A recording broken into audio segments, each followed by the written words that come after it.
کیا کبھی ایسا ہوا ہے کہ خاموش ماحول میں اچانک آپ کے پیٹ سے گڑگڑاہٹ کی آواز آنے لگے اور آپ شرمندہ ہو جائیں؟ بہت سے لوگ سمجھتے ہیں کہ یہ صرف بھوک کی علامت ہے، لیکن حقیقت یہ ہے کہ اس کی بہت سی دوسری وجوہات بھی ہو سکتی ہیں۔ تو آج بات کریں گے کہ پیٹ سے بار بار آوازیں کیوں آتی ہیں، اور کب یہ بات عام ہوتی ہے اور کب ڈاکٹر کے جانا چاہیے۔ ہمارا جو معدہ اور آنتیں ہیں نا، مسلسل حرکت کرتی رہتی ہیں تاکہ کھانا ہے نا، پانی اور گیس آگے بڑھ سکے۔ اسی حرکت کے دوران کبھی کبھی گڑگڑاہٹ یا بلبلوں جیسی آوازیں سنائی دیتی ہیں، جنہیں طب میں عام اور قدرتی عمل سمجھا جاتا ہے۔ اس کی وجوہات میں آپ کو بتاتی چلوں، جب معدہ خالی ہوتا ہے نا تو آنتیں اپنی معمول کی حرکت کو جاری رکھتی ہیں۔ اسی دوران ہوا رطوبت ہے نا، اس کی حرکت سے آوازیں واضح سنائی دیتی ہیں۔ اس کے لیے یہ ہے کہ کھانے میں بہت زیادہ وقفہ نہ رکھیں۔ اگر بھوک لگے تو ہلکی اور بیلنس غذا استعمال کریں۔ نمبر 2، کھانا کھانے کے بعد معدہ اور آنتیں نا خوراک کو آگے بڑھانے کے لیے زیادہ متحرک ہو جاتی ہیں، تو اسی وجہ سے کھانے کے بعد بھی بعض لوگوں کو پیٹ سے آوازیں آتی ہیں۔ یہ معمول سی بات ہے۔ نمبر 3، گیس کی وجہ سے۔ اگر آنتوں میں زیادہ گیس بن جائے نا تو اس کی حرکت سے بھی گڑگڑاہٹ کی آوازیں آ سکتی ہیں۔ بعض لوگوں میں یہ نا پھلیاں، کولڈ ڈرنکس یا بہت جلدی جو کھانا کھاتے ہیں نا، ان میں یہ زیادہ مسئلہ ہوتا ہے۔ لیکن ابھی ہم سب سے اہم وجوہات کی بات کریں۔ جو بات کی تھی نا وہ بھوک، ہاضمے اور گیس کی وجہ سے تھی۔ اب جو دوسری علامات ہیں نا، اس میں یہ ہے کہ جب ہم کھانا جلدی کھاتے ہیں نا تو خوراک کے ساتھ زیادہ ہوا بھی معدے میں چلی جاتی ہے۔ یہ ہوا آنتوں میں جا کر گیس اور گڑگڑاہٹ کی آوازوں کا باعث بنتی ہے۔ ہر نوالا اچھی طرح سے چبائیں، کھانا سکون سے کھائیں، کھاتے وقت بہت زیادہ باتیں کرنے سے گریز کریں۔ نمبر 5، کچھ غذائیں ہوتی ہیں نا، بعض افراد میں زیادہ گیس بنا دیتی ہیں، جیسے چنے، لوبیا، بند گوبھی، بروکلی، کولڈ ڈرنکس وغیرہ۔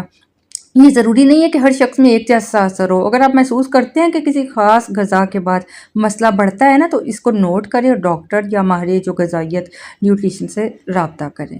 نمبر 6، بعض لوگوں کو دودھ یا جو کچھ دوسری غذائیں ہوتی ہیں نا جو ہضم ہونے میں مشکل پیش آ جاتی ہے، تو ایسی صورت میں بھی پیٹ سے آواز، افارہ، گیس یا ہلکا درد محسوس ہوتا ہے۔ اگر یہ بار بار ایک ہی غذا کے بعد ایسا ہو نا تو طبی مشورہ کرنا بہت ضروری ہے۔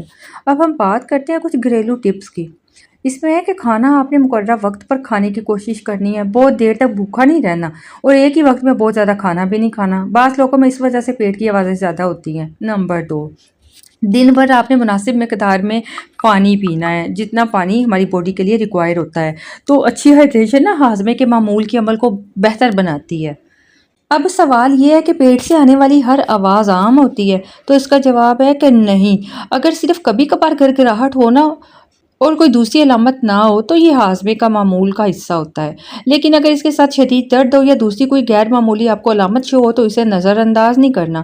اگر پیٹ کی آوازوں کے ساتھ آپ کو شدید یا مسلسل پیٹ میں درد ہو، بار بار الٹی آ رہی ہو، پخانے میں خون آئے، مسلسل اسہال ہو، یا آپ کو جیسے موشن اور ڈائریا ہو، یا آپ کو بہت زیادہ کانسٹیپیشن کی پرابلم ہو، بغیر وجہ کے وزن کم ہو رہا ہو، یا تیز بخار بھی ہو نا، صرف گھریلو علاج پر ڈیپینڈ نہیں کرنا، جلدی سے جلدی ڈاکٹر کے جانا ہے۔ تو جو میں آپ کو یہ ساتھ گھریلو ٹپس شیئر کر دی تھی نا، اس میں یہ بھی ہے کہ کھانا کھانے کے جو فوراً بعد لیٹنے کی بجائے 10 سے 15 منٹ ہلکی واک کریں۔ بعض لوگوں میں تو ہاضمہ اسی سے بہتر ہو جاتا ہے اور گیس کم ہوتی ہے اور آوازیں بھی ختم ہو جاتی ہیں۔ اس کے علاوہ ہر نوالا آہستہ آہستہ چبانے سے بھی ہاضمہ بہتر ہوتا ہے اور زیادہ ہوا معدے میں جانے سے بھی بچ جاتی ہے۔ اور بہت زیادہ کاربونیٹڈ مشروبات جو ہوتے ہیں بعض افراد میں گیس اور پیٹ کی گڑگڑاہٹ کو بڑھا دیتے ہیں، تو اس وجہ سے سادہ پانی لیں یا ڈاکٹر کی تجویز کے مطابق مناسب کوئی مشروبات کا مشورہ دیتا ہے تو وہ استعمال کر لیں۔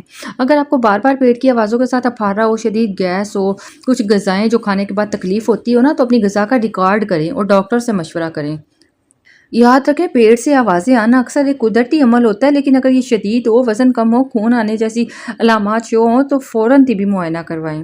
اگر آپ کو ویڈیو مفید لگی تو لائک کریں، شیئر کریں اور مزید ایسی ہیلتھ معلومات کے لیے ہمارا چینل سبسکرائب کر لیجئے۔